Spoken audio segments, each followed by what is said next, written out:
안녕하세요. 회계사의 경영 처방입니다. 오늘은 간이과세와 일반과세 선택이 사업에 미치는 영향을 대표님 관점에서 쉽게 정리해 드리겠습니다. 처음 사업자 등록할 때 일단 간이로 할까요? 같은 말이 나오는데 이 선택은 단순히 세금이 적고 많고의 문제가 아니라 거래 구조와 성장 동선까지 영향을 줍니다. 오늘 영상 끝나면 내 사업에 어떤 과세 유형이 더 맞는지 기준이 생기실 거예요. 결론부터 말씀드리겠습니다. 간이과세와 일반과세의 차이는 한 문장으로 정리하면 이겁니다. 간이과세는 세금 신고가 단순해 보이고 부담이 낮아 보일 수 있지만 사업이 커지거나 거래처가 사업자인 경우에는 제약이 생길 수 있습니다.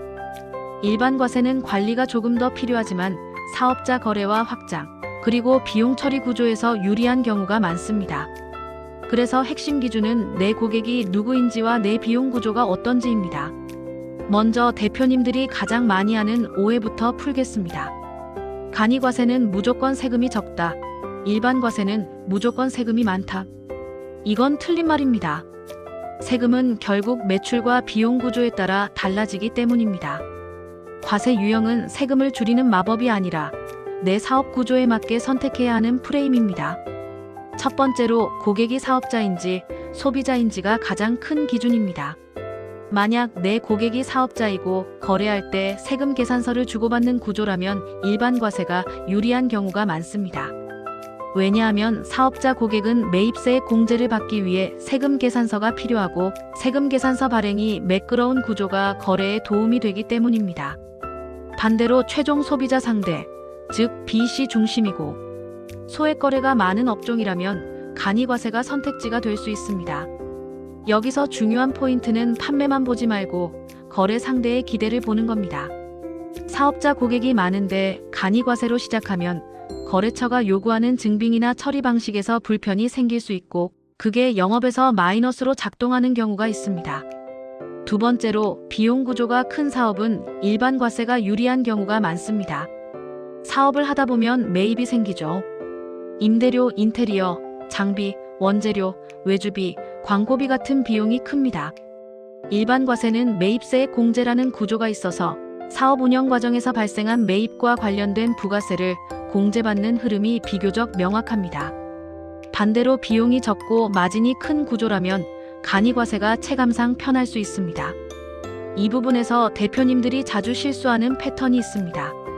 초기에 인테리어와 장비 구입처럼 비용이 많이 드는데 간이과세로 시작해서 공제 구조를 충분히 못 챙기는 경우입니다. 물론 케이스마다 다르지만 중요한 건 초기 투자비가 큰지를 반드시 고려해야 한다는 점입니다. 세 번째로 성장 계획이 있는 사업이라면 일반과세를 기본값으로 생각하는 게 안전한 경우가 많습니다. 창업 초기에는 매출이 작아 보이지만 사업이 성장하면 과세 유형은 결국 바뀌거나 관리 이슈가 생길 수 있습니다. 그리고 성장 과정에서 중요한 건 거래처, 금융, 지원 사업 같은 외부와의 연결입니다. 이때 매출 증빙과 비용 구조를 깔끔하게 가져가는 것이 유리하게 작동하는 경우가 많습니다. 대표님들이 흔히 하는 질문이 있습니다. 그럼 저는 처음에 간이로 시작하고 나중에 바꾸면 되지 않나요? 이게 가능은 하지만 문제는 바꾸는 순간이 아니라 바꾸기 전까지의 운영 습관과 자료 정리입니다. 간이로 운영하면서 계좌와 카드가 섞이고 증빙이 느슨해지고 매출 형태가 정리가 안 되면 나중에 일반으로 넘어갈 때 회사가 흔들릴 수 있습니다. 그래서 어떤 과세 유형이든 처음부터 사업용 계좌와 카드 분리, 증빙 정리, 세금 캘린더는 무조건 잡아야 합니다. 네 번째로 간이과세를 선택할 때 대표가 꼭 조심해야 할 리스크가 있습니다. 첫 번째, 사업자 거래가 많은데 증빙 요구를 맞추기 어렵지 않은지. 두 번째, 매출이 늘면서 과세 유형 전환 시점이 올 때 준비가 되어 있는지.